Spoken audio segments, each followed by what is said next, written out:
Uma mulher sozinha num canto, cercada por olhares julgadores. Um homem poderoso avançando sobre ela. E então, um fazendeiro simples que atravessou todo o salão para dizer 3 palavras que mudariam 2 vidas para sempre. A fogueira de São João crepitava alta no centro do terreiro da fazenda principal, lançando sombras dançantes sobre os rostos das pessoas reunidas para a festa mais esperada do ano.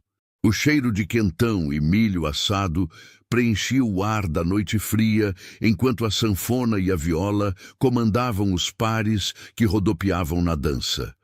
Era uma celebração vibrante, com bandeirinhas coloridas enfeitando todo o espaço e crianças correndo entre os adultos. Mas para Francisca Ferreira, aquele era um dos momentos mais solitários de sua vida. Ela estava encostada na parede de madeira do salão improvisado, longe o suficiente da fogueira para não chamar atenção, perto o bastante para não parecer completamente isolada. Seu vestido de chita verde era simples, mas bem cuidado, costurado por suas próprias mãos com o tecido que conseguira comprar depois de semanas de trabalho. Aos 28 anos, Francisca carregava nos ombros o peso de um passado que a perseguia como sombra em dia de sol. Viúva há pouco mais de um ano, ela havia deixado sua cidade natal para escapar das línguas afiadas que não se cansavam de murmurar sobre as circunstâncias da morte de seu marido. A picada de cobra que matara seu esposo fora considerada suspeita demais por vizinhos que adoravam uma fofoca. Alguns diziam que ela tinha colocado a serpente no quarto propositalmente. Outros juravam que ela era uma espécie de feiticeira. As acusações nunca foram provadas, mas também nunca foram esquecidas. Sem família para defendê-la e sem recursos para sobreviver em meio ao escândalo, Francisca juntou suas poucas posses e viajou para aquela pequena cidade do interior paulista, onde conseguiu emprego como costureira na casa da família Tavares, uma das mais respeitadas da região. Mas mesmo ali, tão longe de onde tudo acontecera, os rumores a haviam encontrado. A fofoca viaja mais rápido que qualquer carta, e logo alguns moradores já cochichavam sobre a viúva suspeita que havia chegado. Francisca sentia o peso dos olhares, ouvia as conversas que cessavam quando ela se aproximava. Percebia como algumas mulheres puxavam seus maridos para longe quando ela passava. Por isso, naquela noite de festa, ela se mantinha afastada, observando de longe a alegria que parecia pertencer a todos, menos a ela. A música mudou para um ritmo mais lento, e os casais no centro do terreiro se aproximaram. Francisca pensou em ir embora discretamente quando percebeu um movimento diferente na multidão. As pessoas se afastavam, abrindo caminho, e ela sentiu seu estômago apertar ao reconhecer quem se aproximava. Coronel Augusto Barros caminhava em sua direção com a confiança de quem nunca recebera um não na vida.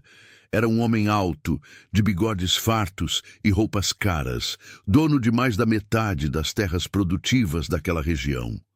Viúvo há alguns anos, ele tinha a reputação de conseguir tudo o que desejava, seja por dinheiro ou por intimidação. Boa noite, Dona Francisca, disse ele, parando à sua frente com um sorriso que não chegava aos olhos. Está muito sozinha neste canto. Uma dama bonita como a senhora não deveria passar a noite inteira encostada na parede. Francisca forçou um sorriso educado. Estou bem aqui, coronel, apenas apreciando a festa. O coronel deu um passo mais perto, invadindo seu espaço pessoal. Insisto, vamos dançar. Já ouvi falar muito sobre a senhora e gostaria de conhecê-la melhor. A forma como ele disse aquilo, com um tom que misturava interesse e algo mais sombrio, fez o coração de Francisca acelerar de medo. Agradeço a gentileza, mas prefiro não dançar esta noite, respondeu ela, mantendo a voz firme, apesar do nervosismo. O sorriso do coronel desapareceu. Não está sendo muito simpática, Dona Francisca. Já recusei convites mais gentis. Antes que ela pudesse recuar, o coronel estendeu a mão para pegá-la pelo braço. Foi então que uma voz grave cortou o ar, vinda de algum lugar atrás dele. O coronel deveria ouvir quando uma dama diz não. Se você está chegando aqui no canal agora, venha fazer parte dessa família. Se inscreva no canal para não perder nenhuma história como essa. É gratuito e você ajuda a fortalecer essa comunidade de pessoas que adoram histórias emocionantes. Escreva também nos comentários de onde você nos ouve. Nós adoramos saber até onde nossas histórias chegam. Francisca olhou por cima do ombro do coronel e viu um homem alto, atravessando o espaço entre as pessoas com passos decididos. Ela o reconheceu imediatamente, embora nunca tivessem trocado mais que cumprimentos educados. Era Pedro Almeida, o fazendeiro que morava algumas léguas ao norte, conhecido por seu trabalho duro e sua honestidade. Ele não era rico como o coronel, mas sua fazenda de café era bem cuidada, e ele tinha a reputação de ser um homem justo e de palavra. Pedro tinha cerca de 35 anos, ombros largos de quem trabalha na terra, e um rosto sério que naquele momento carregava uma determinação que fez o coronel se virar completamente. "Isto não é da sua conta, Almeida", disse o coronel com voz dura. Pedro parou ao lado deles, e Francisca percebeu que ele era ainda mais alto do que parecia de longe. Ele olhou primeiro para ela com uma expressão que pedia desculpas antecipadas pelo que ia fazer, e depois encarou o coronel diretamente nos olhos. "É da minha conta, sim, coronel. A senhora já recusou seu convite." O coronel deu uma risada sem humor.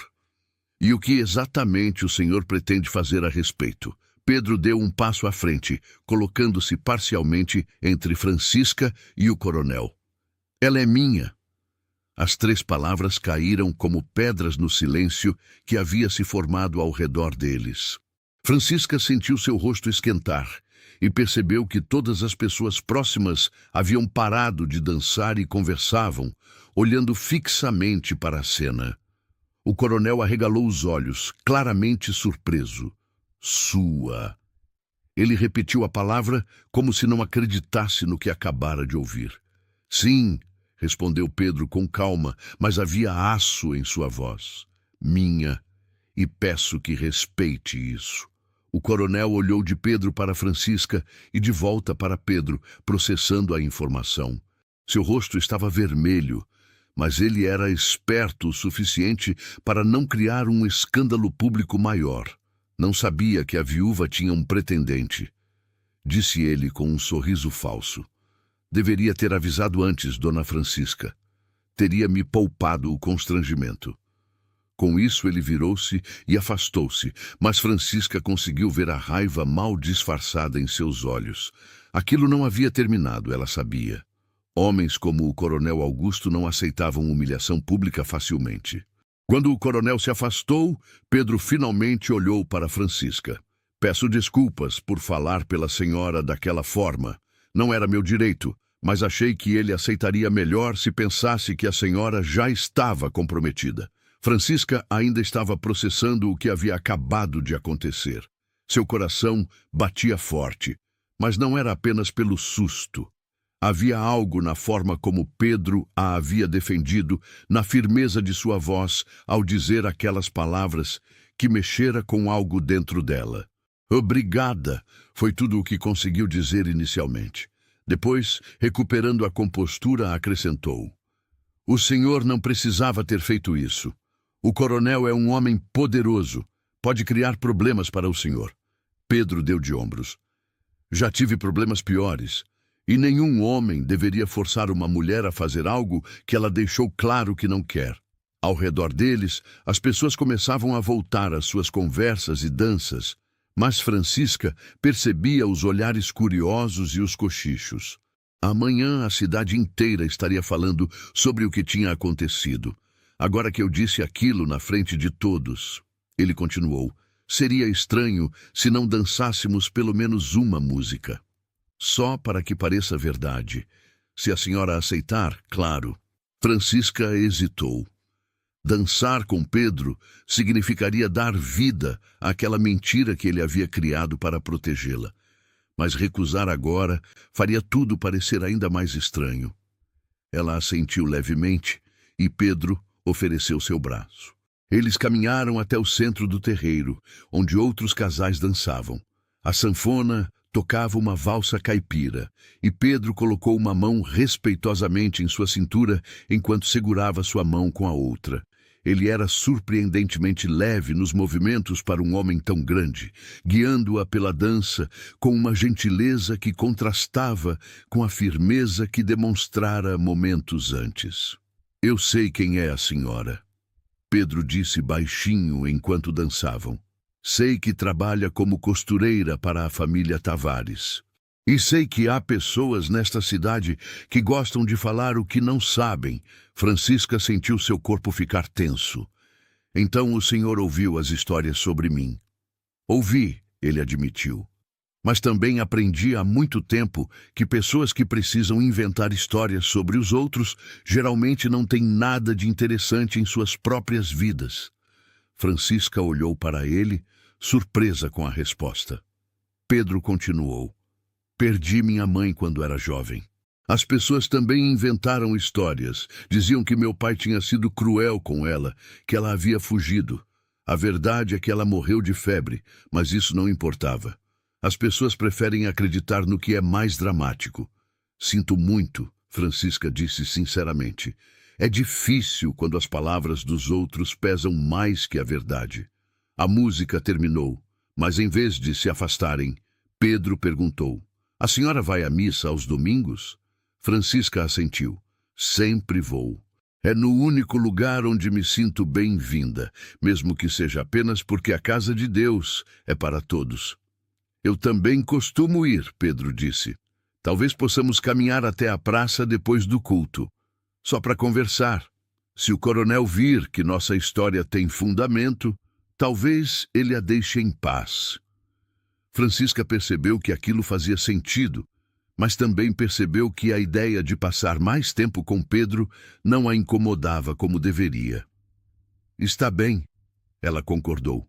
"Domingo, então." Nos dias seguintes, Francisca continuou seu trabalho na casa dos Tavares, costurando vestidos e consertando roupas. Dona Mercedes, a matriarca da família, era uma mulher bondosa que nunca havia tratado Francisca com desprezo, mas mesmo ela não conseguia esconder a curiosidade sobre os acontecimentos da festa. "Então é verdade que você e o Pedro Almeida estão se conhecendo?" ela perguntou enquanto Francisca ajustava a bainha de um vestido. "A notícia se espalhou rápido", Francisca comentou, evitando responder diretamente. Dona Mercedes sorriu. "Nesta cidade as notícias viajam mais rápido que o vento, mas devo dizer que fiquei feliz em ouvir. Pedro é um bom homem. Trabalhou muito para manter a fazenda que o pai deixou. Não é rico, mas é honesto. Isso vale mais que todo o dinheiro do coronel Augusto." O comentário fez Francisca levantar os olhos da costura. "A senhora não gosta do coronel?" Dona Mercedes hesitou antes de responder. "Vou ser franca com você, minha filha. O coronel Augusto é um homem que sempre consegue o que quer, e nem sempre seus métodos são limpos. Já vi famílias perderem suas terras depois que se recusaram a vender para ele. Não posso provar nada, mas há coisas estranhas que acontecem. Cercas cortadas, gado desaparecido, incêndios misteriosos." Francisca sentiu um frio na espinha. "A senhora acha que ele faria algo assim comigo? Por causa da festa?" Dona Mercedes tocou seu braço gentilmente. "Por isso estou contente que você tenha Pedro ao seu lado agora. O coronel respeita a força e Pedro tem a reputação de não se intimidar facilmente. Apenas tome cuidado, querida. Homens poderosos não gostam de serem contrariados publicamente." Francisca assentiu, mas as palavras de Dona Mercedes ficaram ecoando em sua mente pelo resto do dia. Ela havia fugido de um escândalo apenas para se ver potencialmente no meio de outro tipo de problema. Mas quando pensava em Pedro, na forma como ele havia a defendido sem hesitar, Sentia algo que não experimentava há muito tempo: esperança. Quando o domingo chegou, Francisca acordou mais cedo que o normal. Vestiu seu melhor vestido, um azul claro com detalhes brancos que ela mesma havia bordado, e prendeu os cabelos castanhos num coque simples, mas elegante. A missa foi como sempre, com o padre falando sobre caridade e perdão, mas Francisca mal conseguiu se concentrar nas palavras. Seu coração disparava toda vez que olhava para o lado e via Pedro sentado alguns bancos atrás, vestindo uma camisa branca limpa e um colete marrom. Quando o culto terminou e as pessoas começaram a sair da igreja, Pedro se aproximou dela na escadaria. "Bom dia, dona Francisca." "Bom dia, senhor Pedro," ela respondeu, sentindo o calor subir para suas bochechas. "A senhora ainda está disposta a caminhar comigo até a praça?" "Estou," ela confirmou. Eles começaram a andar lado a lado, mantendo uma distância respeitosa. Mas Francisca estava muito consciente dos olhares curiosos das outras pessoas. A praça era pequena, com alguns bancos de madeira sob a sombra de árvores antigas. Eles sentaram-se em um deles e, por alguns momentos, ficaram em silêncio, apenas observando as crianças brincando e as famílias reunidas. "Posso fazer uma pergunta pessoal?" Pedro disse finalmente. Francisca sentiu seu corpo ficar tenso, mas assentiu. "Seu marido?" ele perguntou com cuidado. "O que realmente aconteceu com ele?" Francisca respirou fundo. Sabia que esse momento chegaria. "Ele morreu de uma picada de cobra," ela disse calmamente. "Estávamos casados há apenas 2 anos. Uma manhã, ele acordou gritando de dor. Quando fui ver, havia uma cobra cascavel no canto do quarto. Chamei ajuda, mas o veneno agiu rápido demais." Pedro permaneceu em silêncio, deixando-a continuar. "E as pessoas acharam suspeito demais," Francisca prosseguiu, sua voz ficando mais baixa. "Diziam que eu tinha colocado a cobra ali, que eu queria me livrar dele. A verdade é que nosso casamento não era feliz. Eu admito isso. Ele bebia muito e às vezes era cruel com palavras, mas eu jamais desejaria sua morte, muito menos causaria algo assim." "Eu acredito em você," Pedro disse simplesmente. Francisca olhou para ele, surpresa. "Assim, sem mais nem menos? O senhor nem me conhece direito." Pedro segurou sua mão.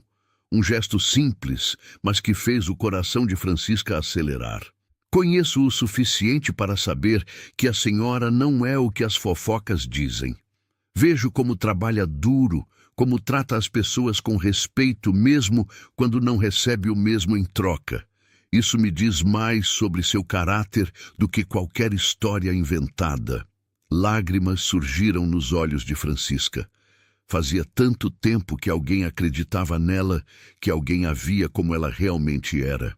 "Obrigada," ela sussurrou. "O senhor não sabe o quanto isso significa para mim." Eles ficaram conversando por mais de 1 hora, e Francisca descobriu que era fácil falar com Pedro. Ele contou sobre sua infância na fazenda, sobre como aprendeu tudo sobre o cultivo de café com seu pai, sobre os desafios de manter tudo funcionando sozinho. Ela falou sobre sua paixão pela costura, sobre como aprendeu o ofício com sua avó, sobre seus sonhos de um dia ter seu próprio ateliê. Mas algo estava acontecendo que nenhum dos dois esperava. O que tinha começado como uma farsa para proteger Francisca estava se transformando em algo real.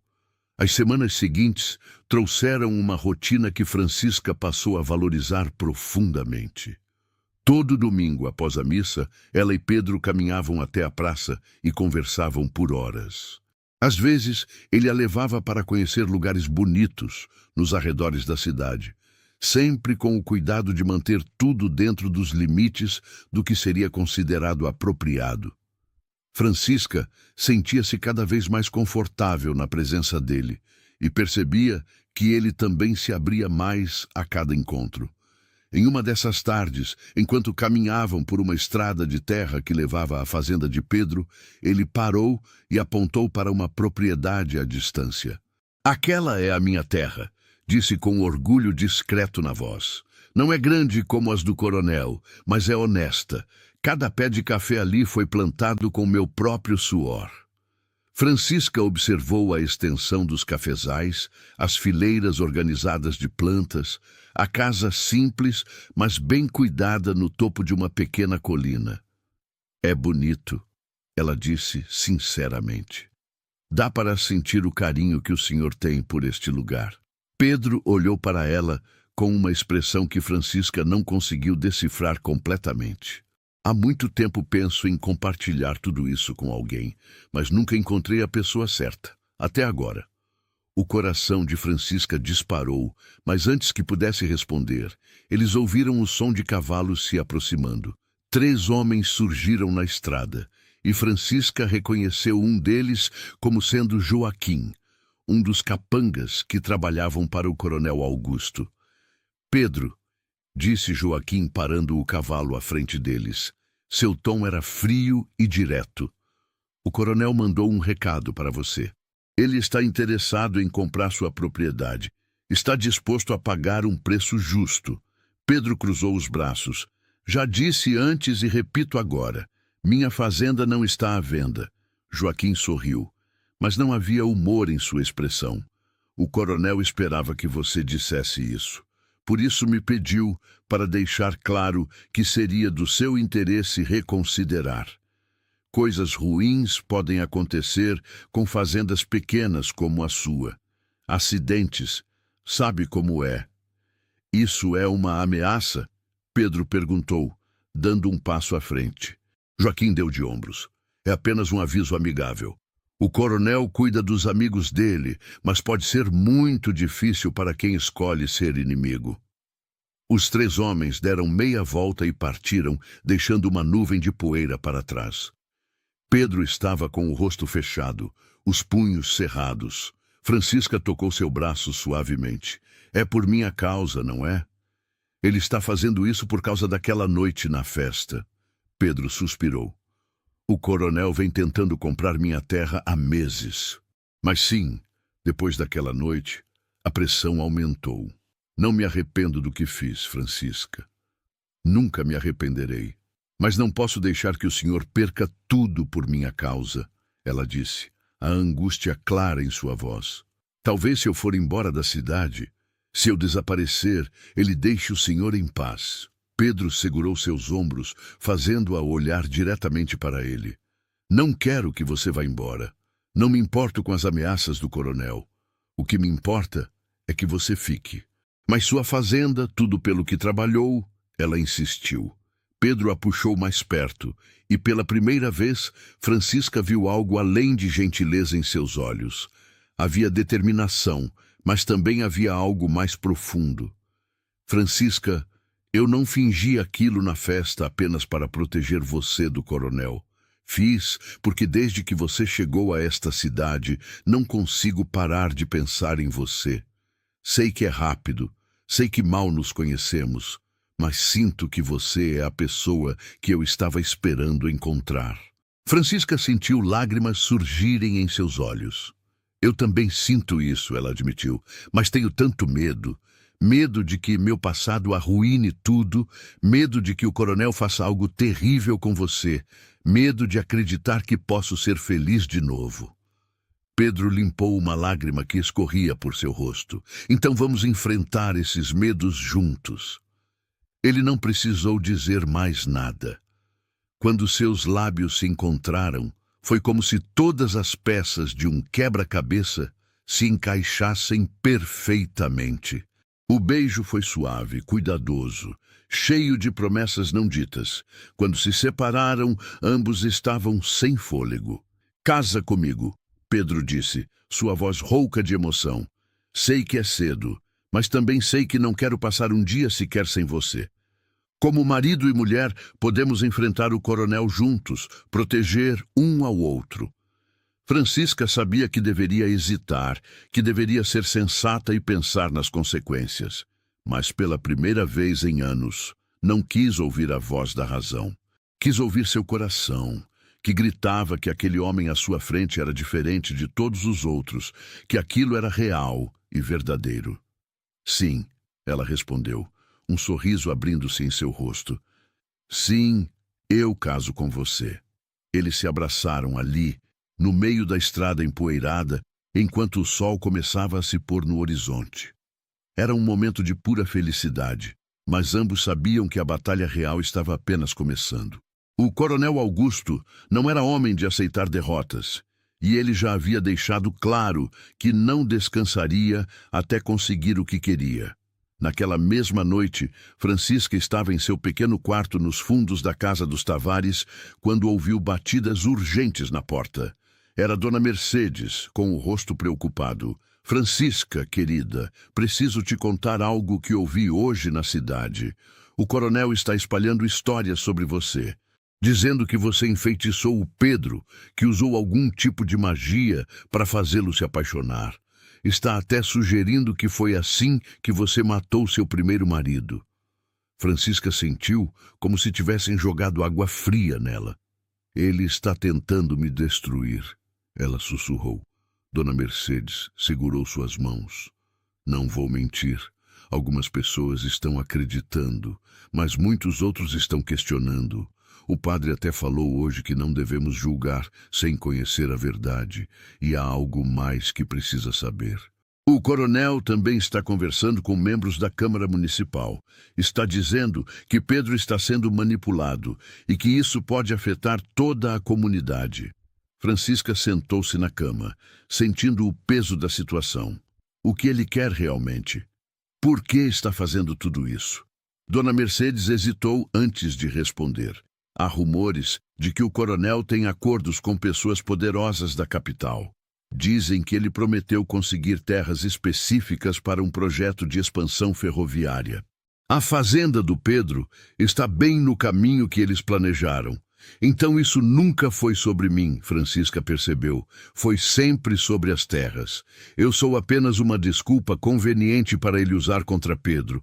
É mais complicado do que isso, Dona Mercedes explicou. O coronel é um homem orgulhoso.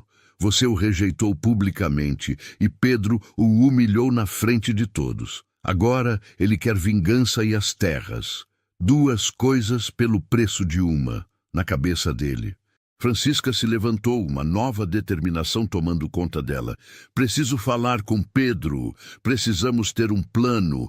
Não podemos apenas esperar o coronel continuar destruindo nossas vidas. No dia seguinte, Francisca e Pedro se encontraram na pequena igreja onde sabiam que poderiam conversar com privacidade. Ela contou tudo o que Dona Mercedes havia dito e viu a raiva crescer no rosto dele. Ele está usando você para me atingir, Pedro disse, socando a palma da mão.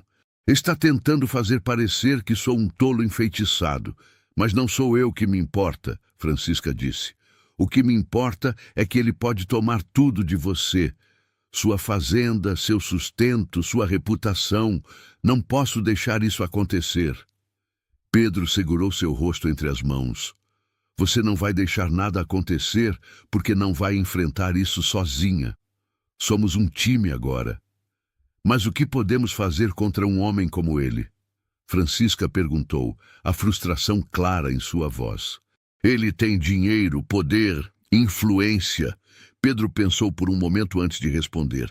Ele tem essas coisas, mas há algo que ele não tem, a verdade do lado dele. E há algo mais que ele não contava. Ele não é o único proprietário de terras sendo pressionado. Conversei com outros fazendeiros pequenos nas últimas semanas. Todos têm histórias similares. Cercas misteriosamente cortadas, gado que desaparece, incêndios que começam do nada, sempre depois de recusarem ofertas do coronel. Francisca sentiu uma faísca de esperança. Se conseguirmos provar que ele está por trás disso tudo, se conseguirmos reunir evidências, talvez possamos levá-las às autoridades. É arriscado, Pedro alertou. Se ele descobrir que estamos investigando, pode piorar as coisas. Mas ficar parados também é um risco, Francisca argumentou. E maior ainda, pelo menos assim estamos fazendo algo, lutando de volta. Pedro assentiu lentamente.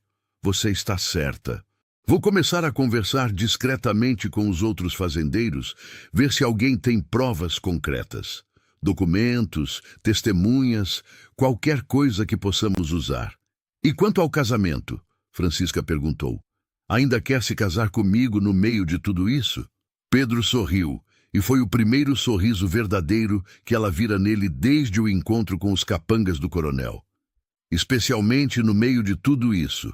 Na verdade, acho que devemos fazer isso o mais rápido possível.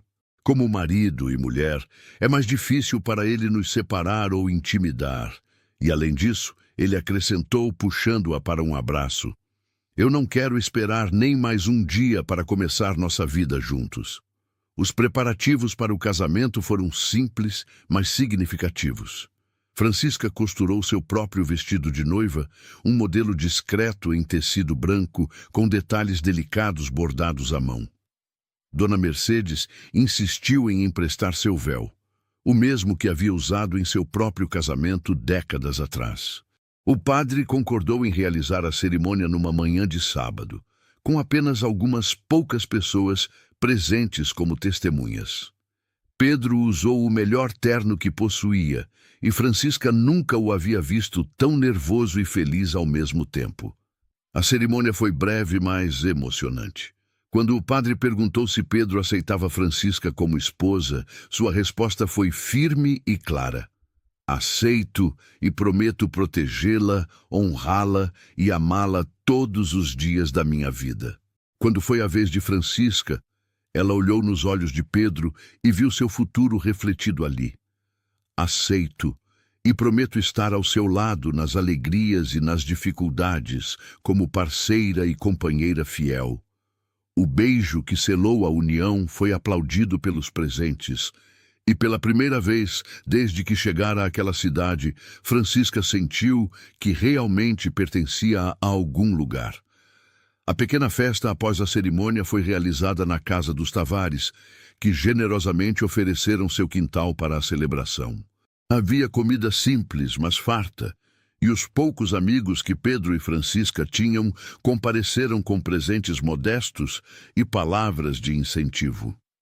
Mas a sombra do coronel Augusto ainda pairava sobre tudo. Ele não compareceu, obviamente, mas sua presença era sentida na ausência de muitas outras pessoas que teriam vindo se não tivessem medo de contrariar o homem mais poderoso da região. Se você está acompanhando essa história até aqui, deixe sua curtida e me conte nos comentários. Você já enfrentou uma situação em que precisou lutar por algo que era importante para você? Como foi sua experiência? Adoro ler cada comentário desta comunidade incrível. Após a festa, Pedro levou Francisca para sua fazenda, que agora seria o lar deles. A casa era pequena, mas aconchegante, com móveis simples feitos de madeira de lei e janelas que davam vista para os cafezais. Francisca caminhou pelos cômodos, imaginando como poderia tornar aquele espaço verdadeiramente deles. Podemos fazer algumas mudanças, Pedro disse, observando-a explorar a casa. Pintar as paredes, fazer cortinas novas.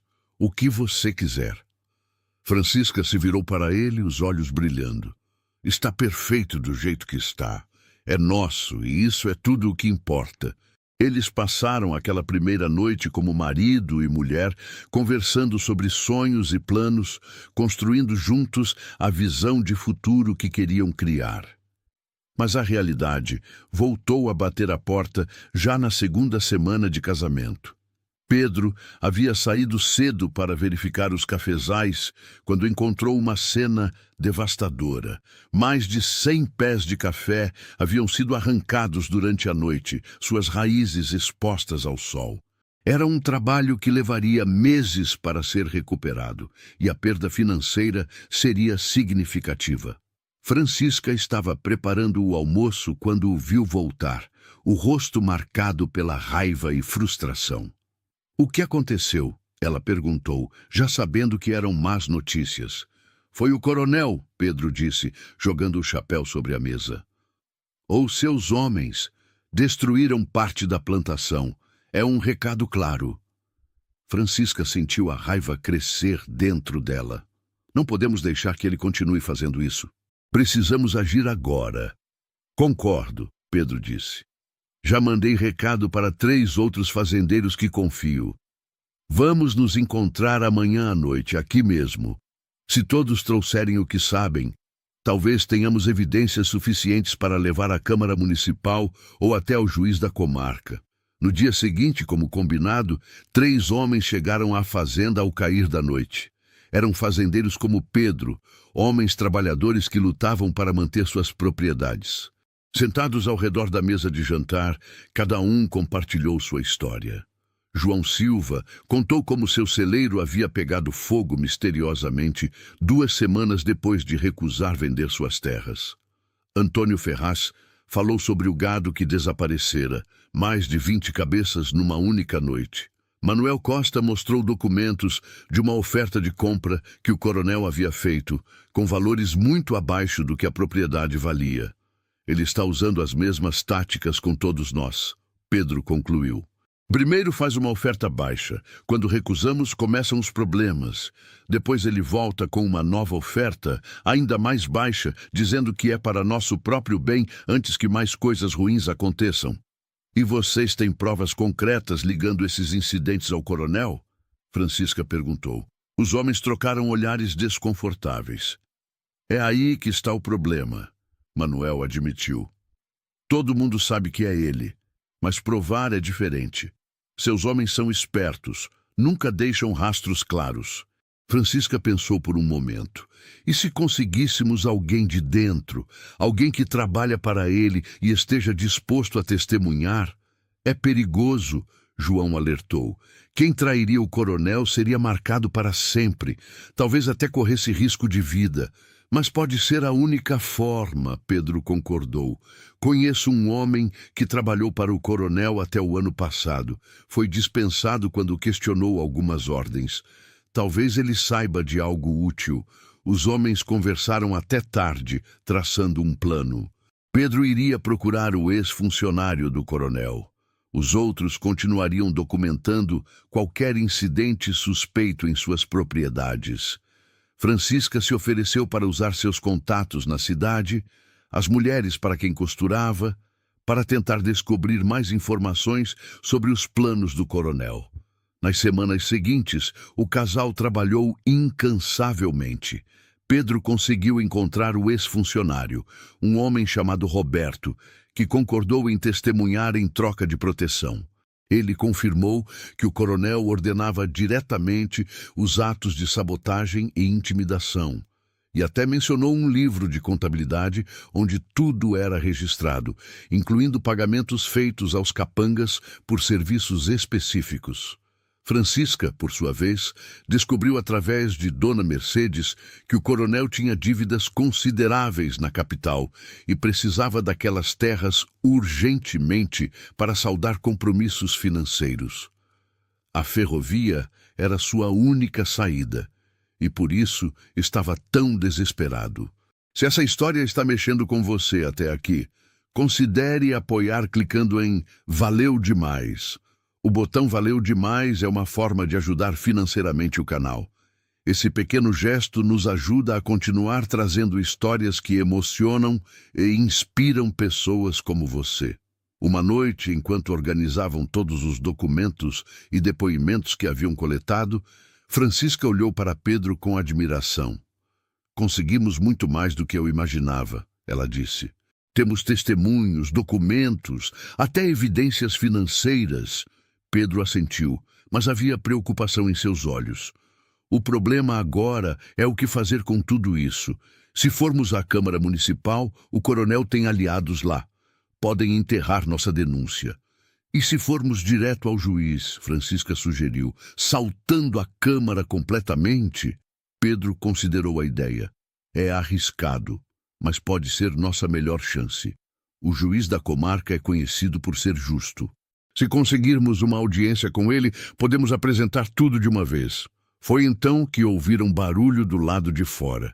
Pedro pegou a espingarda que mantinha próxima à porta e foi investigar, com Francisca logo atrás dele. No quintal, iluminado apenas pela luz da lua, eles viram 3 figuras mexendo nos fundos do celeiro. "Pedro!" Francisca sussurrou. "Eles vão incendiar!" Pedro não hesitou. Deu um tiro para o alto, o som ecoando pela noite. "Saiam da minha propriedade!" ele gritou. Os 3 homens correram para os cavalos que haviam deixado escondidos, mas na pressa um deles derrubou algo. Quando se foram, Pedro e Francisca foram ver o que era. Era uma lata de querosene e, mais importante, um lenço com as iniciais AB bordadas. Augusto Barros. "Finalmente temos uma prova física", Francisca disse, pegando o lenço cuidadosamente. "Isso, junto com tudo o mais, pode ser suficiente." Pedro abraçou sua esposa, sentindo uma mistura de alívio e apreensão. "Amanhã mesmo vamos à cidade vizinha falar com o juiz. Não podemos esperar mais, ou da próxima vez eles podem voltar e fazer pior." Francisca concordou, mas ambos sabiam que o confronto final estava se aproximando. O coronel não aceitaria ser desafiado sem lutar de volta, e eles precisariam estar preparados para as consequências. Na manhã seguinte, antes mesmo do sol nascer completamente, Pedro e Francisca partiram para a cidade vizinha, onde o juiz da comarca mantinha seu escritório. Levaram consigo todos os documentos, depoimentos e a prova física do lenço. A viagem de carroça levou quase 3 horas, e durante todo o trajeto, Francisca não conseguia parar de pensar no que estava por vir. "Estamos fazendo a coisa certa", Pedro disse, como se lesse seus pensamentos. "Não podemos viver com medo para sempre." "Eu sei", ela respondeu. "Mas também sei que homens como o coronel não aceitam perder facilmente. Quando isso se tornar público, ele vai querer vingança." Pedro segurou sua mão. "Por isso precisamos garantir que quando ele tentar algo, as autoridades já estejam do nosso lado." Quando chegaram ao escritório do juiz, foram recebidos por um escrevente que inicialmente disse que o juiz estava ocupado demais para recebê-los sem agendamento prévio. Mas quando Pedro mencionou que se tratava de denúncias graves contra um proprietário de terras influente, o escrevente hesitou e foi consultar seu superior. Minutos depois, eles foram conduzidos a uma sala onde o juiz Henrique Moreira os aguardava. Era um homem de meia idade, com cabelos grisalhos e olhar penetrante que avaliava tudo ao seu redor. "Sentem-se, por favor", o juiz Henrique disse, apontando para as cadeiras à frente de sua mesa. "Meu escrevente mencionou que trazem denúncias graves. Expliquem-me a situação." Pedro começou a falar, contando toda a história desde a festa junina até os incêndios, o gado desaparecido, os cafezais destruídos. Francisca complementou com os detalhes sobre as intimidações e as ofertas forçadas de compra. Então, apresentaram os documentos um por um, os depoimentos dos outros fazendeiros, o testemunho de Roberto, o ex-funcionário, os registros de ofertas de compra com valores absurdamente baixos e, finalmente, o lenço com as iniciais do coronel, encontrado na tentativa de incêndio. O juiz examinou cada papel cuidadosamente, seu rosto permanecendo neutro durante toda a apresentação. Quando terminou, ele se recostou na cadeira e entrelaçou os dedos. "Essas são acusações muito sérias contra um homem de posição como o coronel Augusto Barros. Estão cientes das implicações?" "Estamos, senhor juiz", Pedro respondeu firmemente. "Mas também estamos cansados de viver com medo. Não somos os únicos sendo prejudicados, e se nada for feito, ele continuará destruindo a vida de pessoas honestas." O juiz assentiu pensativamente. "O testemunho desse tal Roberto é crucial. Ele está disposto a repetir tudo isso sob juramento, mesmo sabendo que será confrontado pelo coronel e seus advogados?" "Ele está", Francisca confirmou. "Conversamos longamente com ele. Roberto tem sua própria família para proteger. E sabe que enquanto o coronel tiver poder ilimitado, ninguém estará seguro. O juiz tamborilou os dedos na mesa. Muito bem. Vou aceitar essa denúncia e abrir uma investigação formal. Mas devo alertá-los, esse processo será longo e difícil. O coronel tem recursos, advogados caros e amigos em lugares altos. Entendemos, senhor juiz, Pedro disse, mas preferimos lutar a nos render. O juiz sorriu levemente pela primeira vez. Essa determinação os honra. Vou despachar oficiais para começar as investigações ainda esta semana. Enquanto isso, recomendo que sejam extremamente cuidadosos. Um homem acuado pode se tornar ainda mais perigoso. Quando saíram do escritório do juiz, Francisca sentiu como se um peso tivesse sido tirado de seus ombros, mas ao mesmo tempo um novo peso se instalara. Agora era oficial. Agora o confronto era inevitável. Pedro, ela disse enquanto caminhavam de volta para a carroça, o que acontece se o juiz não conseguir provar nada? Se o coronel for esperto demais e escapar? Então pelo menos tentamos, Pedro respondeu. E mesmo que ele escape desta vez, agora há um registro oficial. Outros que sofrerem nas mãos dele terão nossa denúncia como precedente. Não lutamos apenas por nós, mas por todos que virão depois. Francisca olhou para o homem que havia se tornado seu marido e sentiu o coração transbordar de amor e admiração. Como consegui tanta sorte de encontrar você? Pedro parou e a puxou para um abraço ali mesmo, no meio da rua. A sorte foi minha, Francisca. Você me deu coragem para fazer o que é certo, mesmo quando é difícil. A viagem de volta para casa foi mais tranquila. Mas ambos permaneceram alertas. Sabiam que a notícia da denúncia chegaria aos ouvidos do coronel rapidamente. Pequenas cidades não guardavam segredos por muito tempo. E estavam certos. Na manhã seguinte, enquanto Francisca preparava o café, ouviram cavalos se aproximando rapidamente. Pedro pegou a espingarda, mas quando olharam pela janela, viram que não eram os capangas do coronel. Era o padre da igreja, acompanhado de Dona Mercedes e mais 3 moradores respeitados da cidade. Padre Antônio desmontou e caminhou até a porta, seu rosto mostrando preocupação. Pedro, Francisca, preciso falar com vocês. É urgente. Eles convidaram o grupo para entrar, e todos se acomodaram na pequena sala. O padre limpou a garganta antes de falar. A notícia da denúncia ao juiz se espalhou pela cidade. O coronel está furioso, como podem imaginar.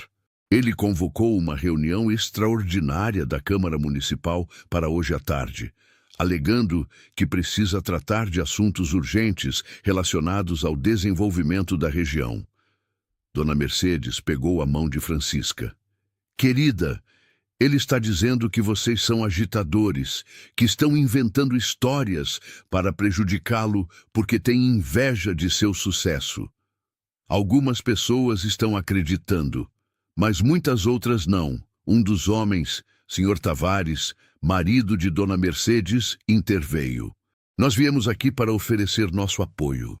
Não somos os únicos. Há pelo menos 20 famílias que sabem a verdade sobre o coronel e estão dispostas a ficar do lado de vocês. Francisca sentiu lágrimas de gratidão nos olhos. Isso significa muito para nós.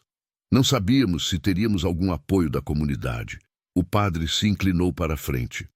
Há algo mais que precisam saber. O coronel está planejando fazer uma proposta na Câmara hoje.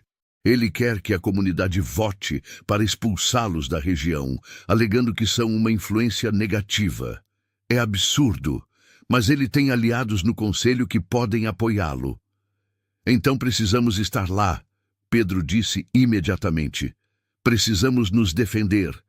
Exatamente o que eu pensei, o padre concordou. Por isso vim avisá-los. A reunião é às 3h. Sugiro que cheguem cedo e tragam todos os que estiverem dispostos a testemunhar a favor de vocês.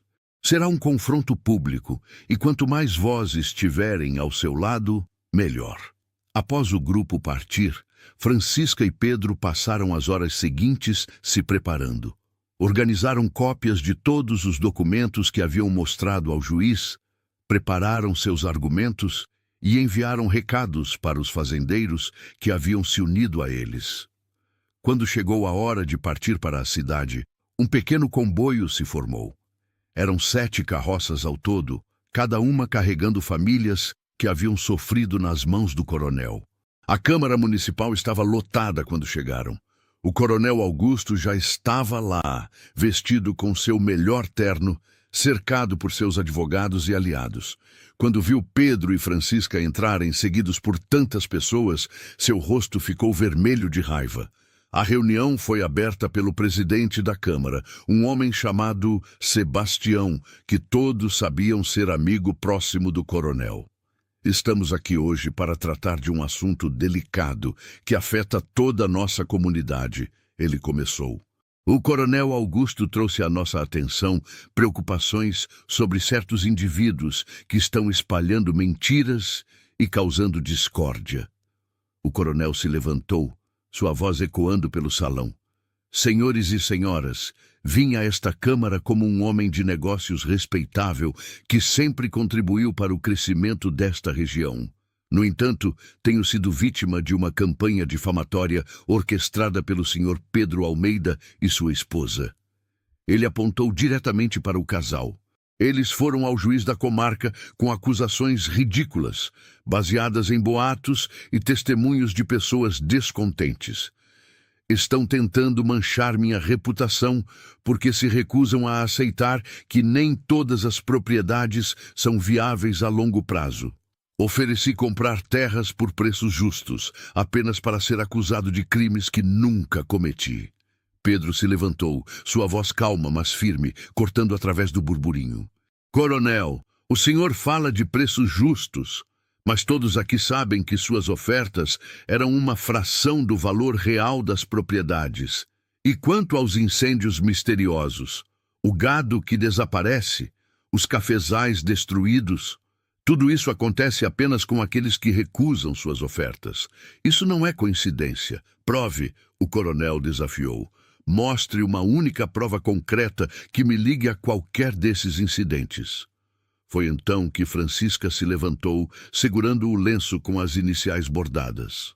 Esta é uma prova concreta, coronel. Este lenço foi encontrado na minha propriedade na noite em que homens tentaram incendiar nosso celeiro. Tem suas iniciais bordadas. Como explica isso? O coronel empalideceu por um momento, mas rapidamente se recuperou. Isso não prova nada. Qualquer um poderia ter pegado um lenço meu. Tenho dezenas deles. Pode ter sido plantado ali por vocês mesmos para me incriminar. Mas havia nervosismo em sua voz que não passou despercebido. João Silva se levantou. Eu também tenho algo a dizer. Meu celeiro foi incendiado 3 dias depois de recusar vender minhas terras ao coronel. Um dos homens que vi fugindo tinha uma cicatriz distintiva no rosto. O mesmo homem que vi várias vezes na companhia do coronel. Antônio Ferraz também se levantou, e eu posso confirmar que recebi ameaças diretas. Um dos capangas do coronel me disse, e cito, que seria mais saudável para minha família se eu aceitasse a oferta antes que acidentes começassem a acontecer. Uma semana depois, 20 cabeças do meu gado desapareceram. Um por um, mais fazendeiros e moradores se levantaram, cada um compartilhando sua história. O clima no salão mudou visivelmente. Pessoas que haviam chegado neutras ou até mesmo favoráveis ao coronel começavam a murmurar entre si, questionando. O coronel tentou retomar o controle. Tudo isso são histórias ensaiadas, ele gritou. Eles se juntaram contra mim porque querem impedir o progresso. A ferrovia trará empregos e prosperidade para esta região, mas eles preferem manter tudo atrasado por causa de sentimentalismos tolos sobre terras que mal conseguem cultivar. Foi então que uma voz inesperada se fez ouvir. Roberto, o ex-funcionário, entrou no salão. Todas as cabeças se viraram. Eu trabalhei para o coronel por 5 anos. Roberto disse alto e claro.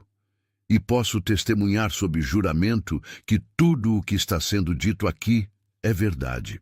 Eu mesmo recebi ordens diretas para intimidar proprietários. Há registros, um livro de contabilidade onde cada pagamento por serviço está documentado. Eu sei onde está guardado. O silêncio que se seguiu foi absoluto. O coronel olhou para Roberto com ódio puro. Você é um traidor, um mentiroso que foi forçado a dispensar por roubo. Roberto não se abalou. Fui dispensado porque me recusei a incendiar a casa de uma família com crianças pequenas. Isso está além do que minha consciência podia suportar. E agora estou disposto a dizer tudo ao juiz da comarca.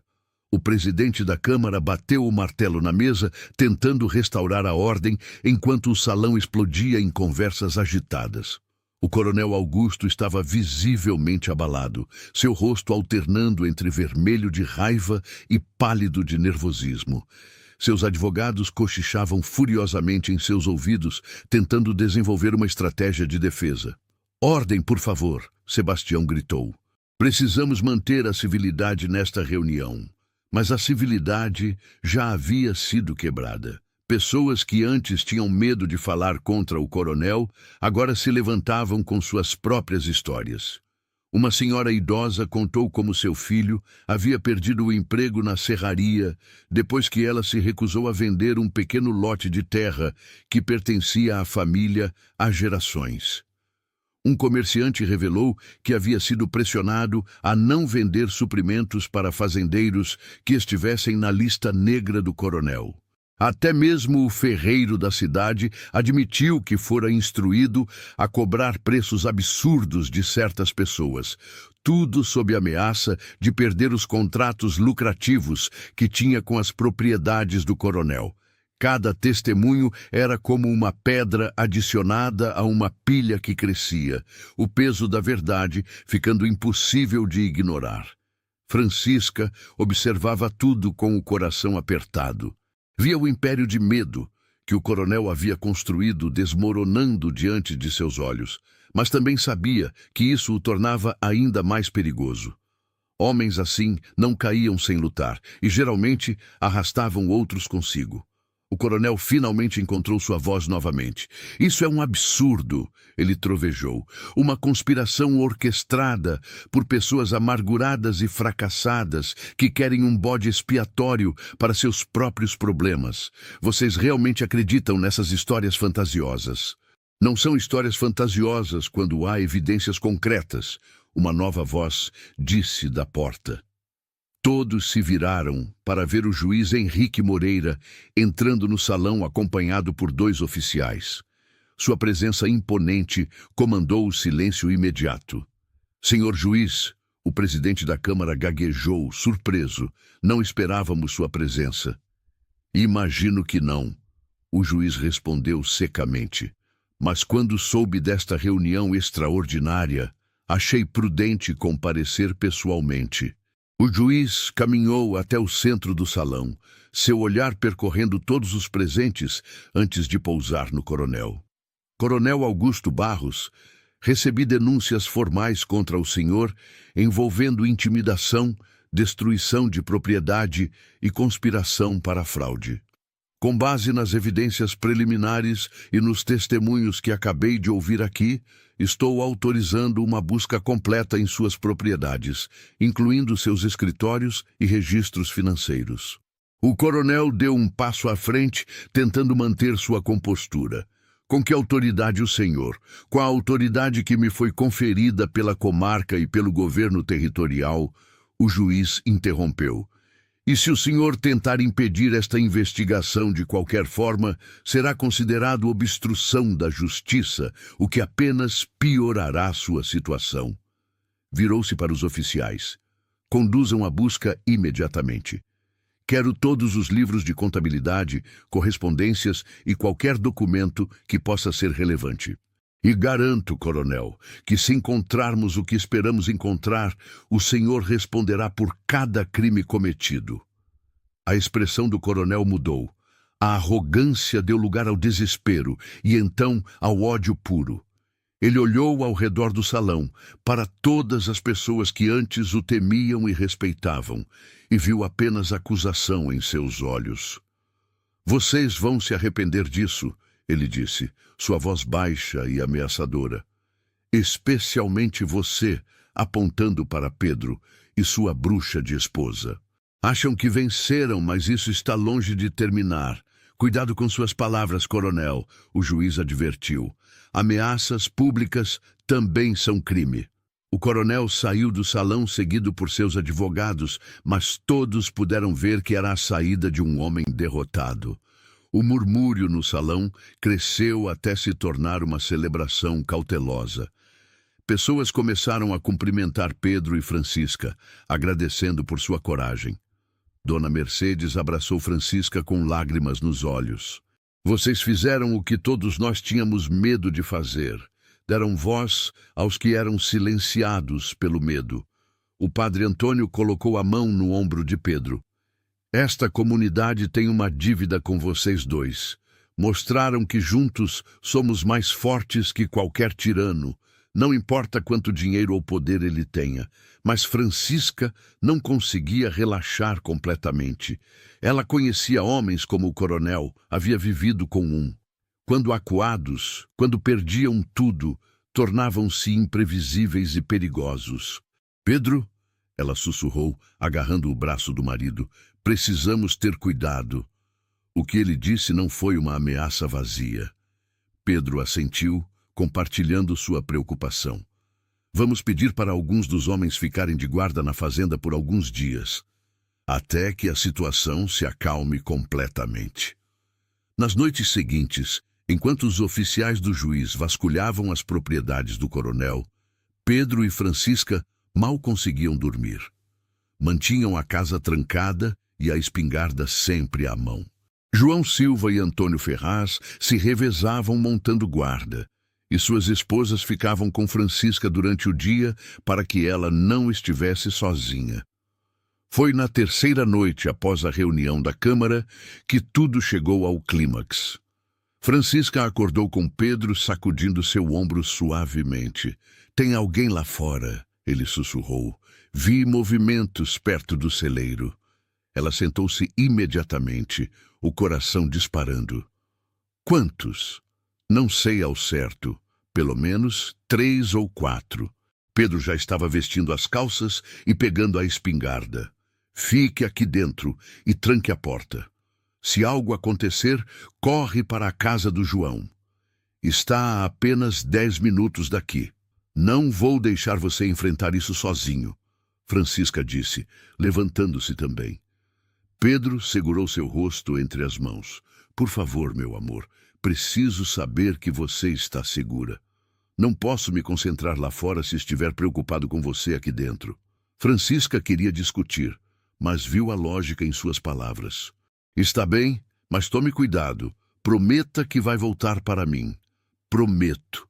Ele beijou sua testa e saiu pela porta dos fundos, movendo-se silenciosamente pela escuridão. Francisca trancou a porta como instruído e foi até a janela, tentando ver o que estava acontecendo.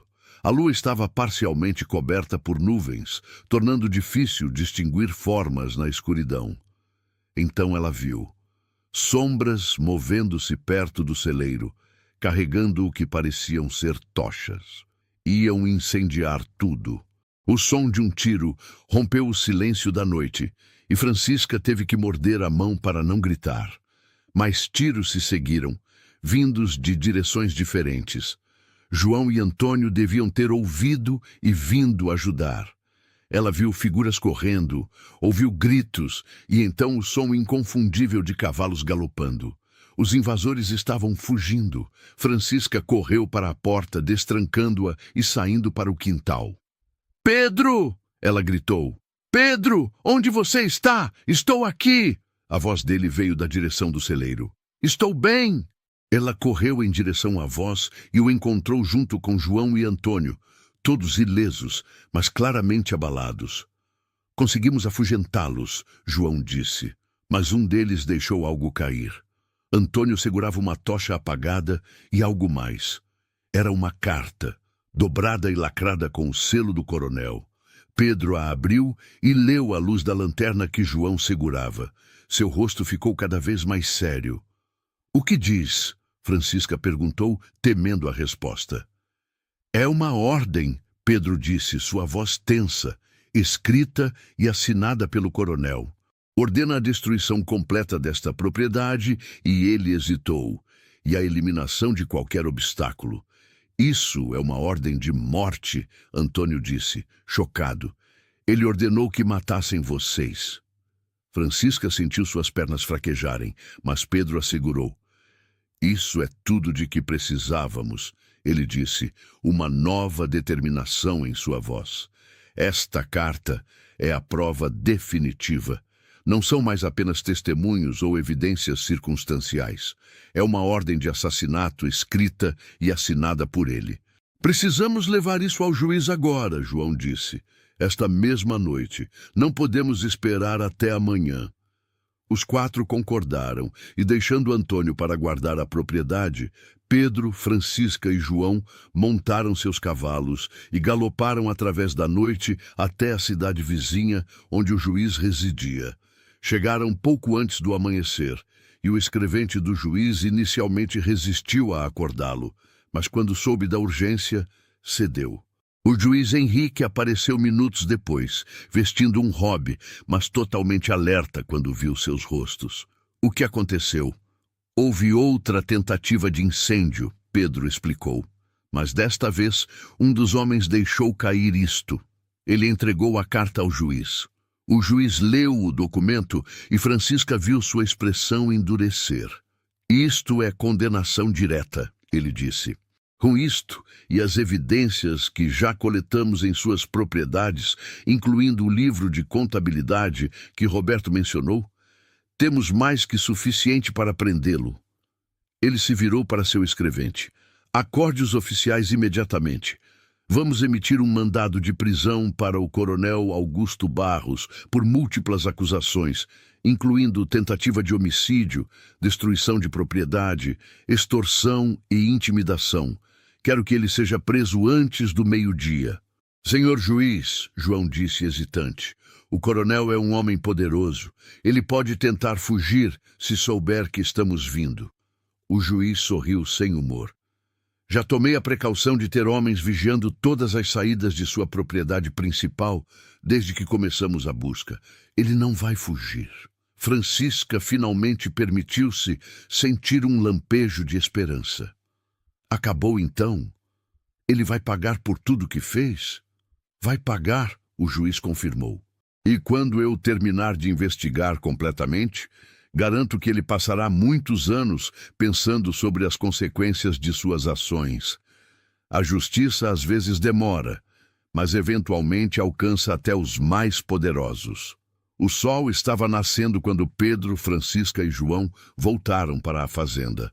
Antônio os recebeu com alívio, relatando que nada mais havia acontecido durante sua ausência. A notícia da prisão iminente do coronel se espalhou pela região com a velocidade característica de pequenas comunidades. Antes do meio-dia, como prometido pelo juiz, oficiais chegaram à propriedade principal do coronel Augusto Barros com o mandado de prisão. Dizem que ele tentou suborná-los primeiro, oferecendo quantias absurdas de dinheiro. Quando isso falhou, tentou ameaçá-los com seus contatos políticos. Mas os oficiais permaneceram firmes, e o coronel foi levado sob custódia. Nas semanas seguintes, mais detalhes vieram à tona. O livro de contabilidade que Roberto mencionara foi encontrado escondido em um cofre secreto no escritório do coronel. Continha registros meticulosos de cada pagamento feito a capangas por serviços específicos, incêndios, intimidações, destruição de propriedades. Havia até anotações sobre fazendas específicas que ele planejava adquirir e os métodos que seriam usados para forçar os proprietários a vender. Era tão detalhado que os advogados do coronel tiveram dificuldade em encontrar qualquer defesa possível. O julgamento foi marcado para 3 meses depois, e toda a região aguardava ansiosamente. Mas para Pedro e Francisca, a vida estava finalmente começando a tomar o rumo que sonharam. Com o coronel preso e suas ameaças neutralizadas, eles puderam finalmente respirar aliviados. Pedro trabalhou duro para recuperar os cafezais que haviam sido destruídos, e vários vizinhos vieram voluntariamente ajudar, uma demonstração de gratidão pela coragem do casal. Francisca, por sua vez, começou a receber mais encomendas de costura. Mulheres que antes evitavam falar com ela agora procuravam seus serviços, algumas até se desculpando pelo tratamento frio anterior. Não guardem rancor, Francisca dizia a cada uma delas.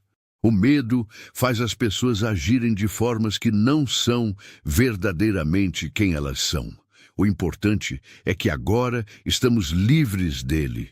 Uma tarde, enquanto Francisca costurava na varanda e Pedro consertava uma cerca próxima, Dona Mercedes chegou de carroça com uma proposta inesperada.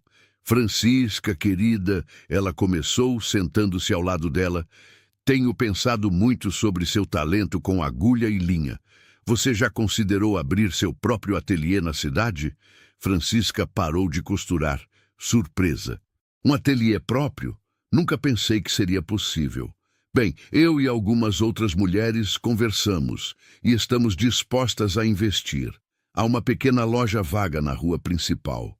Com suas habilidades e nossa clientela, poderia ser muito bem-sucedido. Francisca sentiu lágrimas nos olhos. Não sei o que dizer. Isso seria um sonho realizado. Diga sim, Dona Mercedes sorriu. Você merece isso, querida. Depois de tudo que enfrentou, merece ver seus sonhos se tornarem realidade. Francisca olhou para Pedro, que havia parado de trabalhar e vinha caminhando em direção a elas. O que você acha? Ela perguntou quando ele se aproximou. Após Dona Mercedes explicar a proposta, Pedro não hesitou. Acho que você deveria aceitar. Você tem um dom e seria egoísmo meu querer mantê-lo só para mim. Além disso, ele sorriu, com seu ateliê ganhando dinheiro, talvez eu possa finalmente comprar aquele touro reprodutor que estava querendo. Francisca deu uma risada, a primeira risada verdadeiramente alegre em muito tempo.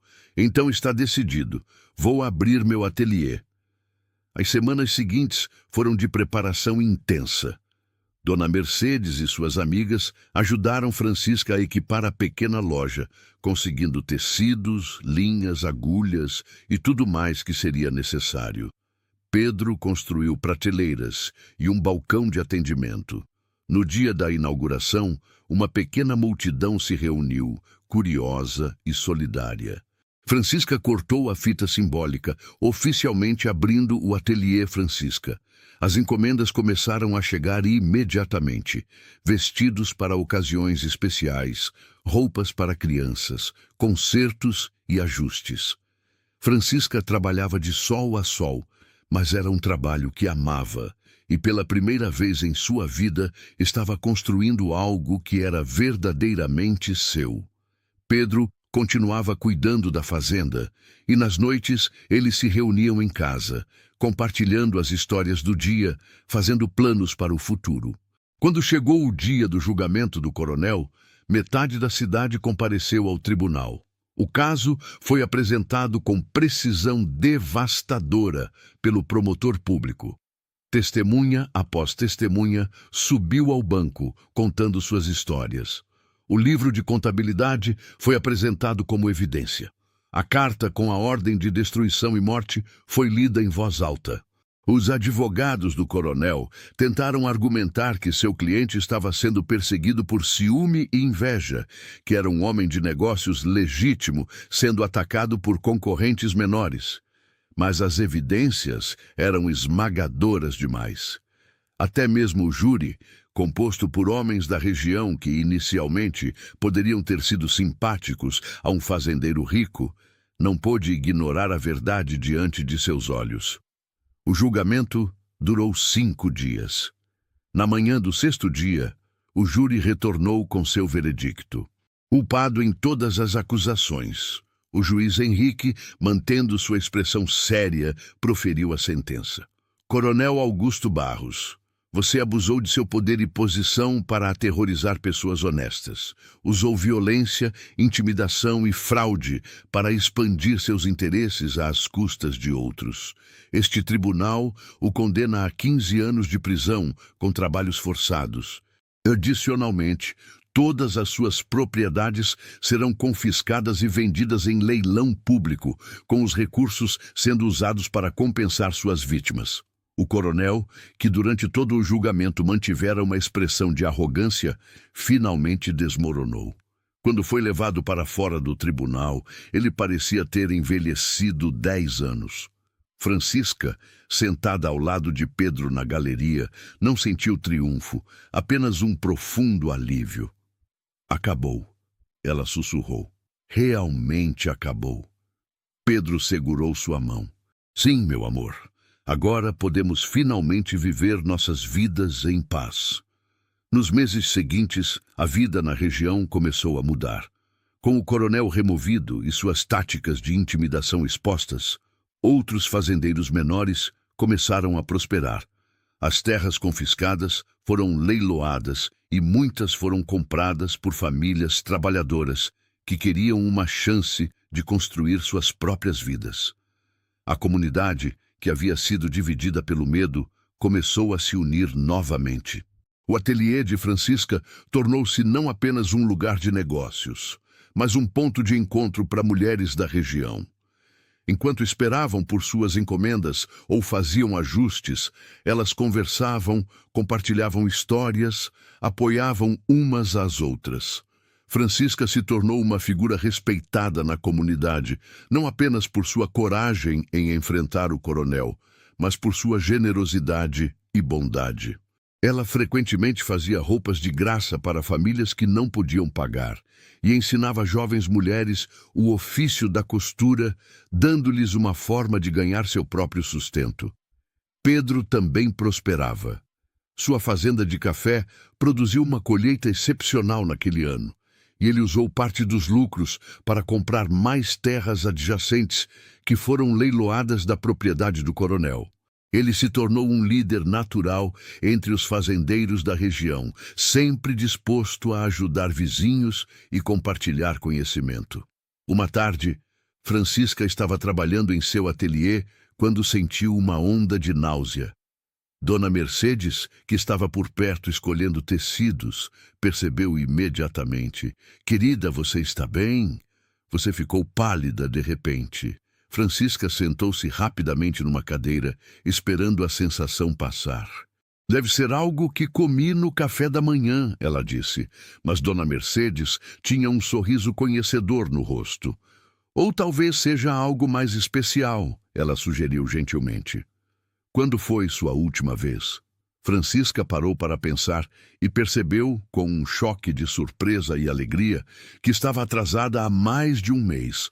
Seus olhos se arregalaram quando o entendimento chegou. "Você acha que eu poderia estar?"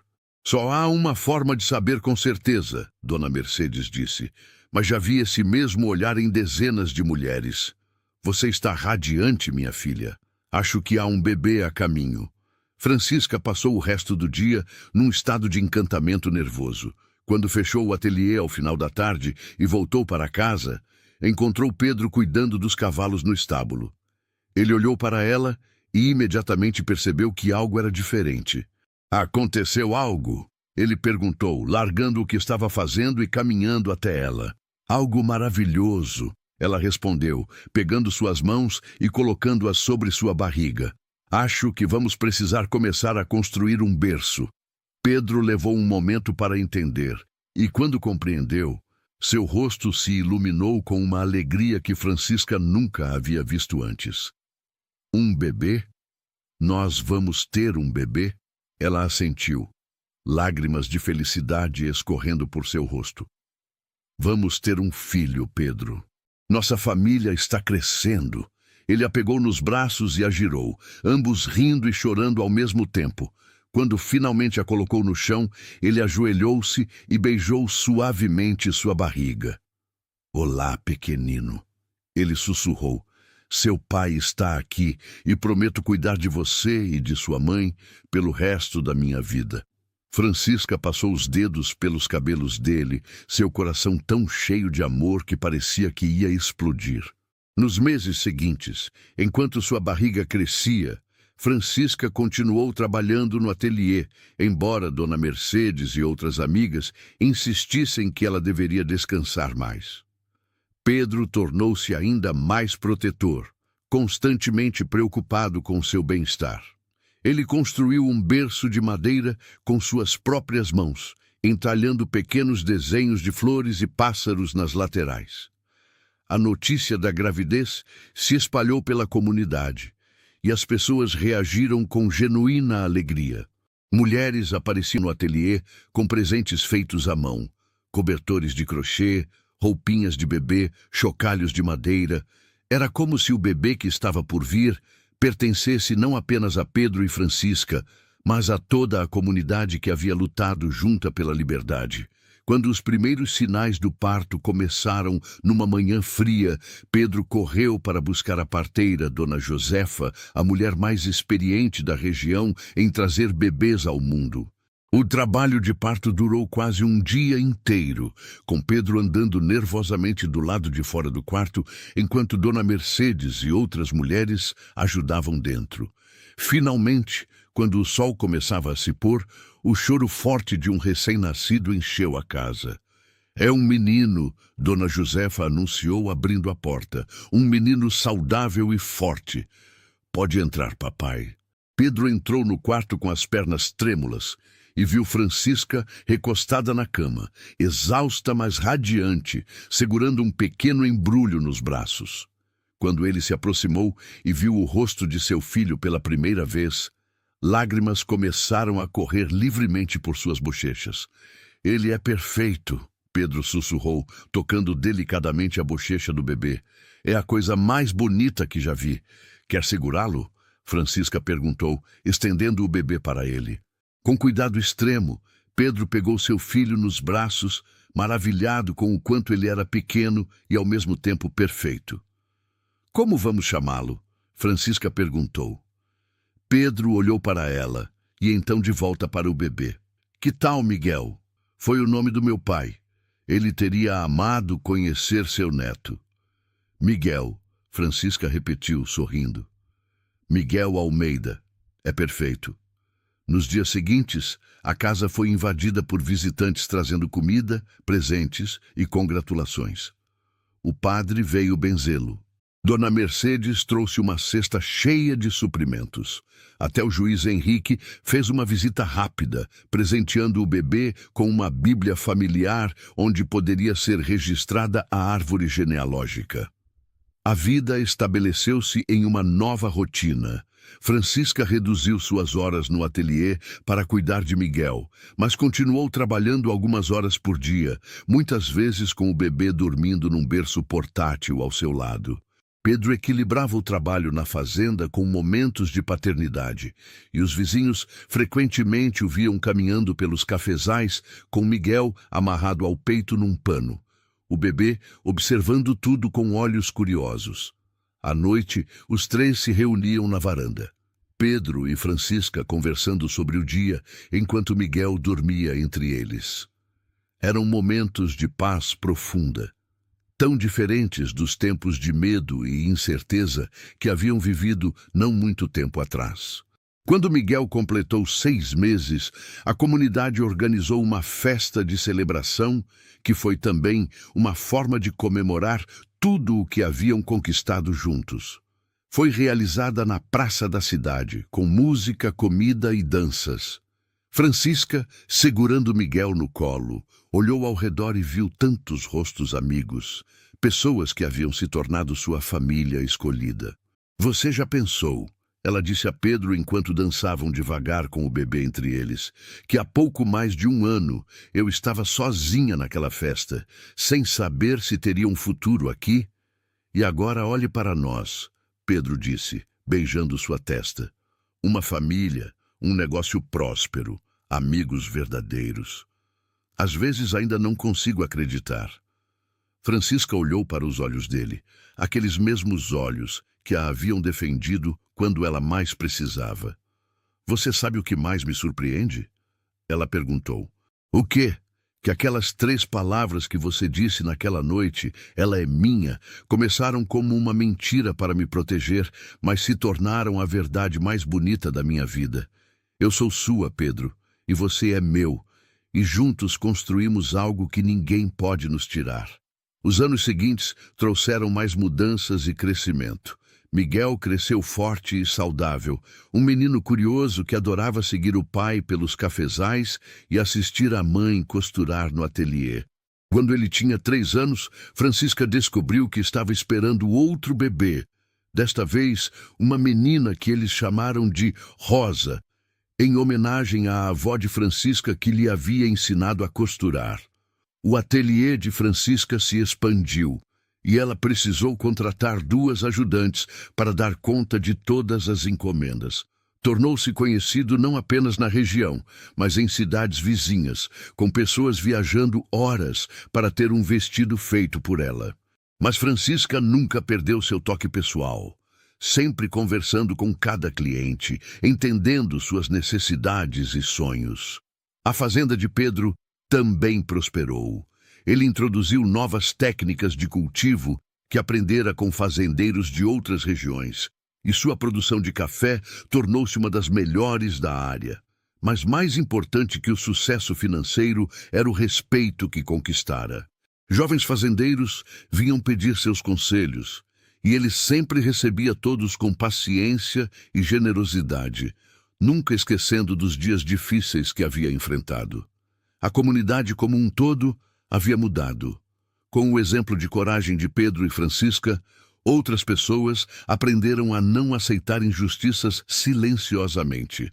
Formou-se uma cooperativa de pequenos fazendeiros que trabalhavam juntos para conseguir melhores preços e condições. Um fundo comunitário foi estabelecido para ajudar famílias em dificuldades, garantindo que ninguém fosse forçado a vender suas terras por desespero. Quanto ao coronel Augusto, cumpria sua sentença em silêncio. Ocasionalmente chegavam notícias de que estava trabalhando nas obras públicas, um homem quebrado que havia perdido tudo por sua ganância e crueldade. Alguns diziam que estava diferente, mais humilde, talvez até arrependido. Mas para a maioria das pessoas, ele era apenas uma lembrança de tempos mais sombrios, um capítulo fechado em suas vidas. Numa tarde de domingo, 5 anos depois daquela fatídica festa junina, Pedro e Francisca caminhavam pela praça com Miguel e Rosa. Era a mesma praça onde haviam tido suas primeiras conversas, onde o relacionamento deles havia começado a se desenvolver. Os lugares têm memória, você não acha? Francisca disse, sentando-se no mesmo banco onde haviam se sentado anos atrás. Este lugar viu o início de nossa história.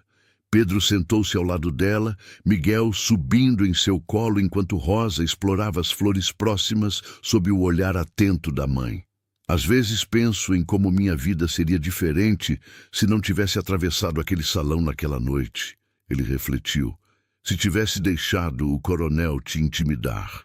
Francisca segurou sua mão livre. Mas você atravessou. Você teve coragem quando eu mais precisava. E mudou não apenas minha vida, mas a de tantas outras pessoas.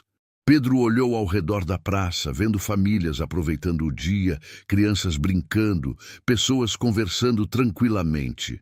Fizemos isso juntos, ele disse. Você foi tão corajosa quanto eu, talvez até mais. Enfrentou não apenas o coronel, mas todo o peso do preconceito e das fofocas. Nunca desistiu, mesmo quando teria sido mais fácil fugir novamente. Você sabe o que aprendi com tudo isso? Francisca perguntou, observando Rosa colher uma florzinha. Aprendi que nossa história, por mais difícil que tenha sido, precisava acontecer exatamente como aconteceu. Cada desafio, cada medo, cada momento de incerteza nos trouxe até aqui. E eu não mudaria nada. Miguel, que havia estado quieto ouvindo os pais conversarem, de repente perguntou, Pai, é verdade que você salvou a mamãe de um homem mau? Pedro e Francisca trocaram um olhar, surpresos que o menino tivesse ouvido histórias sobre aquela época. É verdade, filho, Pedro respondeu. Mas sua mãe também me salvou. Às vezes, salvar alguém não é apenas sobre proteger, mas sobre dar coragem para enfrentar os medos juntos. Como assim, papai? Miguel perguntou, sua curiosidade infantil querendo entender. Francisca se abaixou para ficar na altura dos olhos do filho. Veja, meu amor, quando conheci seu pai, eu estava com muito medo. Medo das pessoas, medo do futuro, medo de nunca encontrar um lugar onde pudesse ser feliz. Mas seu pai me mostrou que quando duas pessoas se apoiam, quando confiam uma na outra e lutam juntas, não há nada que não possam superar. E a gente venceu o homem mau? Miguel perguntou. Vencemos, Pedro confirmou. Mas a vitória mais importante não foi sobre ele. Foi descobrir que somos mais fortes juntos do que jamais seríamos sozinhos. Rosa voltou correndo com um punhado de flores que entregou para Francisca. Para você, mamãe, ela disse com sua vozinha ainda infantil.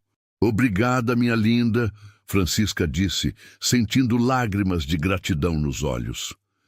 Ela olhou para Pedro, para seus dois filhos, para a praça cheia de vida ao redor deles e percebeu que aquele era o momento que tornava tudo valer a pena. Todos os medos, todas as lutas, todas as noites sem dormir tinham levado a esta tarde perfeita de domingo. Enquanto voltavam para casa, a pequena família de 4 pessoas, Francisca pensou em quantas vezes havia duvidado que a felicidade fosse possível para ela. Quantas noites havia chorado, sentindo-se sozinha e julgada. Como havia chegado àquela cidade acreditando que teria que sempre carregar o peso de seu passado. Mas Pedro havia lhe mostrado que o passado não define quem somos, apenas de onde viemos. Juntos, eles haviam construído um futuro que nenhum dos dois poderia ter imaginado sozinho. Naquela noite, depois de colocarem as crianças para dormir, Pedro e Francisca sentaram-se na varanda como faziam todas as noites. As estrelas brilhavam intensamente no céu limpo e o som dos grilos enchia o ar. Você sabe, Pedro disse quebrando o silêncio confortável, ainda me lembro exatamente de como me senti quando atravessei aquele salão em direção a você. Meu coração batia tão forte que pensei que todos podiam ouvir. Francisca sorriu e eu me lembro de como fiquei surpresa. Você era praticamente um estranho, mas de alguma forma soube que podia confiar em você. Acha que foi destino? Ele perguntou. Que estávamos destinados a nos encontrar daquela forma? Francisca pensou por um momento antes de responder. Não sei se acredito em destino, mas acredito em escolhas. Você escolheu me defender. Eu escolhi confiar em você. Nós escolhemos lutar juntos em vez de desistir. E cada escolha nos trouxe até aqui. Pedro puxou-a para mais perto e ela apoiou a cabeça em seu ombro. Em todos esses anos, eu nunca me arrependi nem por um segundo de ter dito aquelas palavras. Ele murmurou. Ela é minha. Porque você é, Francisca. Hoje, amanhã e sempre. E você é meu. Ela respondeu, meu parceiro, meu amor, meu lar. A brisa noturna trouxe o aroma dos cafezais maduros, misturado com o perfume das flores que Francisca havia plantado ao redor da casa. Era o cheiro de casa, de pertencimento, de uma vida construída com amor e trabalho duro. Dentro da casa, eles podiam ouvir os suaves roncos de Miguel e os pequenos suspiros de Rosa dormindo. Eram os sons de uma família, de um futuro cheio de promessas. Francisca pensou em todas as mulheres que vinham ao seu ateliê, cada uma com sua própria história, seus próprios desafios. Ela sempre tentava oferecer não apenas roupas bonitas, mas também palavras de encorajamento, lembrando-as de que mereciam respeito e felicidade. Era sua forma de retribuir tudo o que havia recebido, de garantir que outras mulheres não se sentissem tão sozinhas como ela uma vez se sentiu. Pedro, por sua vez, fazia o mesmo com os fazendeiros mais jovens, sempre disposto a ajudar, a compartilhar conhecimento, a oferecer uma palavra de apoio quando as coisas ficavam difíceis. Eles haviam transformado sua experiência de sofrimento em uma missão de ajudar outros, provando que o que não nos destrói pode nos tornar não apenas mais fortes, mas também mais compassivos. Enquanto a noite avançava e as estrelas brilhavam cada vez mais intensas, Pedro e Francisca permaneceram na varanda, em silêncio confortável, apenas apreciando a presença um do outro. Não precisavam de palavras para comunicar o amor e gratidão que sentiam. Estava ali, em cada olhar, em cada toque suave, em cada respiração compartilhada.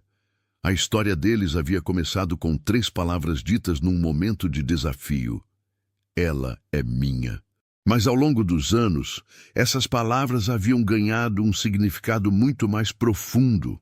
Não eram sobre posse ou controle, mas sobre parceria e compromisso. Eram sobre 2 pessoas que haviam escolhido enfrentar o mundo juntas, que haviam transformado uma mentira protetora em uma verdade linda e duradoura. E enquanto a lua subia no céu, iluminando os cafezais e a pequena casa onde uma família dormia em paz, ficava claro que aquela não era apenas a história de como um homem salvou uma mulher ou de como venceram um vilão poderoso. Era a história de como 2 pessoas encontraram uma na outra a coragem para serem quem realmente eram, para lutarem pelo que acreditavam e para construírem juntas uma vida cheia de amor, propósito e dignidade. Era a história de como o amor verdadeiro não é apenas sobre grandes gestos românticos, mas sobre escolher ficar, escolher lutar, escolher construir algo bonito, mesmo quando o mundo tenta destruí-lo. E essa era uma história que valeria ser contada por gerações, inspirando outros a terem coragem, a defenderem o que é certo e a nunca desistirem da esperança de que dias melhores sempre são possíveis quando enfrentamos nossos desafios de mãos dadas com quem amamos. E assim chegamos ao final de mais uma história que nos faz refletir sobre coragem e amor verdadeiro. Se você não é inscrito ainda, se inscreva no canal para não perder nenhuma história como essa. E deixe aqui nos comentários. Essa história te fez lembrar de algum momento da sua vida em que precisou ser corajoso? Compartilha com a gente, porque histórias assim precisam ser contadas e ouvidas. Muito obrigado por estar aqui comigo e ser parte desta comunidade especial que cresce todos os dias. Você é muito importante para este canal. Até nosso próximo encontro.